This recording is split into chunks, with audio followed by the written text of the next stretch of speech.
Cricket की दुनिया यानी गेम ऑफ क्रिकेट में आपका स्वागत है।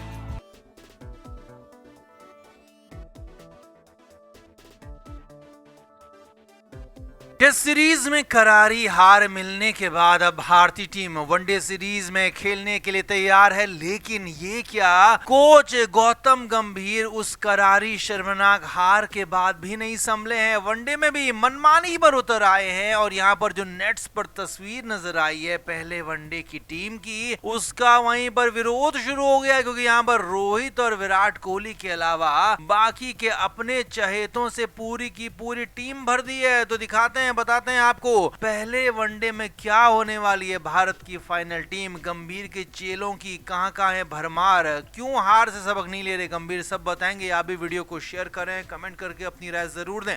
तो वनडे सीरीज सबसे ज्यादा इस वजह से यहाँ पर इंतजार हो रहा है कि यहाँ पर रोको की वापसी हो रही है। रोहित और विराट कोहली फिर से मैदान में नजर आएंगे, खेलते हुए दिखेंगे, लेकिन यहाँ पर हेड कोच गौतम गंभीर एक बार फिर से अपनी मनमानी पर तुले हुए। अब सीधे सीधे टीम पर आते हैं, जो टीम बनाई है, और इस पर सवाल खड़े हो रहे हैं, क्योंकि नेट्स पर, जी हाँ, रांची के नेट्स पर यही टीम खेलती हुई नजर आई थी। तो सबसे पहले ओपनिंग पेयर की बात करें तो हिटमैन रोहित शर्मा ओपन करेंगे, इसमें कोई शक नहीं है। रोहित ही ओपन करेंगे। रोहित का साथ कौन देगा, यशस्वी जायसवाल या फिर ऋतुराज गायकवाड़? तो यहाँ पर मोहर लगी है यशस्वी जायसवाल पर, जो कि लंबे समय से बेंच पर बैठे थे, इंतजार कर रहे थे अपनी बारी का, और शुभमन गिल के नहीं होने पर फाइनली जायसवाल को खेलने का मौका मिल रहा है। नंबर 3 पर विराट कोहली खेलेंगे। जी हाँ, विराट के लिए भी यहाँ पर जगह बिल्कुल कंफर्म है। विराट कोहली का नंबर 3 बिल्कुल कंफर्म है, लेकिन चौथे नंबर पर यहाँ पर बड़ा और हैरानी भरा फैसला कर सकते हैं गौतम गंभीर। हालांकि माना तो यही जा रहा है कि ऋषभ पंत को यहाँ पर खेलना चाहिए, क्योंकि वनडे मैचों में ऋषभ का रिकॉर्ड भी अच्छा है और ऋषभ खेलने के हकदार भी हैं। लेकिन खबरें ये हैं कि यहाँ पर ऋषभ पंत की जगह पर या तो ध्रुव जुरेल या फिर ऋतुराज गायकवाड़ को खिलाने के पक्ष में यहाँ पर गौतम गंभीर नजर आ रहे हैं। हालांकि फाइनल फैसला अभी नहीं हुआ है, लेकिन संभावना यही है कि इन दोनों खिलाड़ियों में से कोई खेलेगा, लेकिन हम तो यही कहेंगे कि यहाँ पर ऋषभ पंत खेले। नंबर 5 पर कप्तान बनाएंगे केएल राहुल खेलेंगे, इसमें कोई शक नहीं है, जबकि इसके बाद एक बार फिर ऑलराउंडर्स खेलेंगे।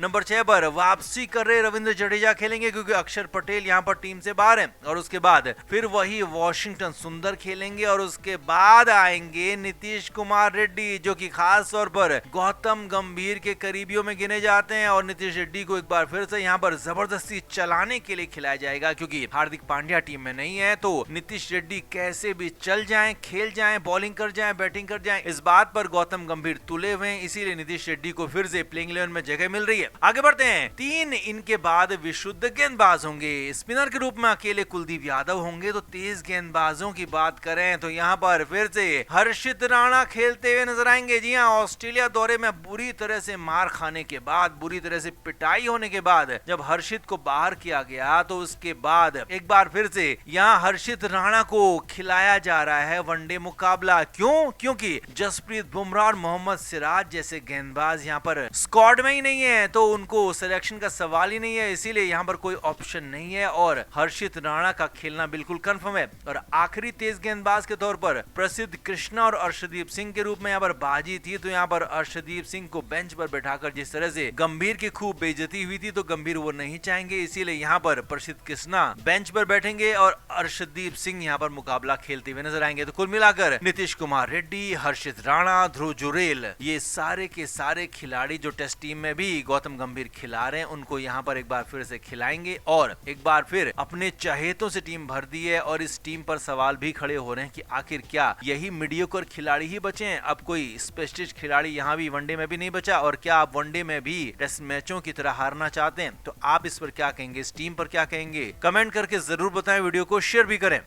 तो साउथ अफ्रीका के खिलाफ घरेलू टेस्ट सीरीज में 2-0 की करारी शर्मनाक हार के बाद गौतम गंभीर सबसे बड़े विलन बनकर सामने आए हैं और पिछले 12 महीनों में दूसरी बार है। इससे पहले न्यूजीलैंड ने क्लीन स्वीप किया था, 3-0 से हराया था। तो अब वहां पर गौतम गंभीर ने कई बड़े खिलाड़ियों पर जिम्मेदारी डाल दी थी, चाहे वो रोहित हो, विराट हो, रवि अश्विन हो, तो इसीलिए इनको संन्यास भी लेना पड़ा। लेकिन अब यहाँ पर गौतम गंभीर की ही कोचिंग में टीम इंडिया फिर से शर्मनाक तरीके से हार गई और गौतम गंभीर यहाँ पर बहाना बना रहे हैं या कहें कि चोरी और सीना जोरी वाली बात कर रहे हैं, लड़ रहे हैं मीडिया वालों से, ये कह रहे हैं कि मैं ही वो कोच हूँ जिसने चैंपियंस ट्रॉफी दिलाई। लेकिन याद कीजिए चैंपियंस ट्रॉफी जीतने के बाद रोहित शर्मा ने कहीं भी गौतम गंभीर का नाम तक नहीं लिया था और साफ साफ कहा था कि ये राहुल द्रविड़ की प्रोसेस का ही हिस्सा है, इसमें गौतम गंभीर का कोई रोल नहीं है। लेकिन इसी के बाद रोहित शर्मा को संन्यास के लिए मजबूर किया गया। पहले ऑस्ट्रेलिया दौरे में प्लेइंग 11 से बाहर किया और फिर टेस्ट क्रिकेट को अलविदा कहने के लिए मजबूर किया गया। अब इतना सब कुछ हुआ तो रवि शास्त्री पहली बार बोले हैं, खुलकर बोले हैं। जी हाँ, ब्रॉडकास्टर से बात करते हुए रवि शास्त्री ने ग्रेग चैपल के दौर की याद दिला दी। रवि शास्त्री ने कहा कि ठीक करीब करीब 2 दशक पहले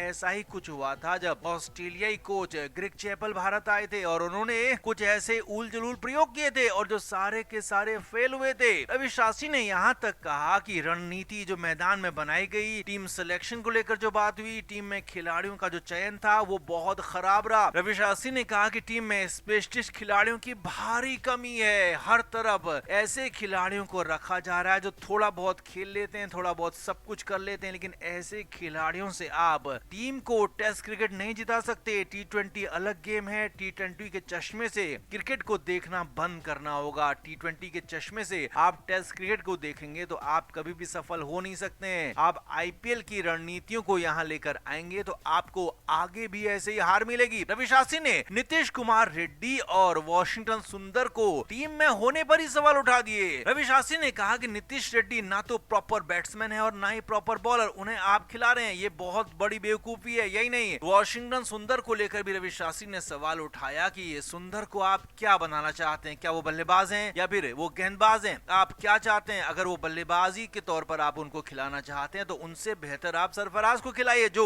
प्रॉपर टेस्ट बैट्समैन है। लेकिन यहाँ पर ऐसा कुछ नहीं हो रहा है। रवि शास्त्री ने यहाँ तक कह दिया कि टीम में जब कोई एक इंसान एक अपनी तरफ से मनमाने खिलाड़ियों को चुनते हैं, अपनी मनमानी करते हैं, चाहे वो फैसलों में हो, मैदान के बाहर हो, तो इस तरीके का प्रदर्शन होता है जो कि बहुत ज्यादा शर्मनाक है। और गौतम गंभीर की अगुवाई में भारत की टेस्ट सीरीज में जीत का प्रतिशत सिर्फ और सिर्फ 36% है और 19 मैच यहाँ पर भारतीय टीम टेस्ट मैचों में खेल चुकी है। गंभीर के नेतृत्व में सिर्फ 7 में जीत मिली है, 10 में हार मिली है और 2 ड्रॉ रहे हैं। तो ऐसे में रवि शास्त्री ने साफ कहा कि ये हालात, ये रिकॉर्ड्स ग्रेग चैपल से भी भयानक हैं और ऐसी दुर्गति और ऐसी नाकामी भारत के अंदर किसी कोच की नहीं हुई। यहाँ तक कि ग्रेग चैपल भी भारत के अंदर इतनी बुरी तरीके से नहीं आ रहे थे। तो कुल मिलाकर रवि शास्त्री ने बुरी तरीके से यहाँ पर गौतम गंभीर को उधेड़ दिया, आंकड़ों के साथ, खिलाड़ियों के नाम के साथ और साफ साफ रणनीतियों की जो गलतियां थी वो दिखाकर बताकर कह दिया कि इससे खराब कोचिंग हो नहीं सकती है। आप IPL में कोचिंग करिए, T20 में कोचिंग करिए, वो ठीक है, लेकिन आप टेस्ट क्रिकेट के लायक नहीं है। गौतम गंभीर, आपको टेस्ट क्रिकेट की कोचिंग छोड़ देनी चाहिए। रवि शास्त्री की बातों का लबोलुआब या कहें कि उनका पूरा का पूरा अगर शॉर्टकट में कहें तो यही उनका मंतव्य है। तो आप इस पर क्या कहेंगे? आप भी कमेंट बॉक्स में जरूर बताएं, वीडियो को शेयर भी करें।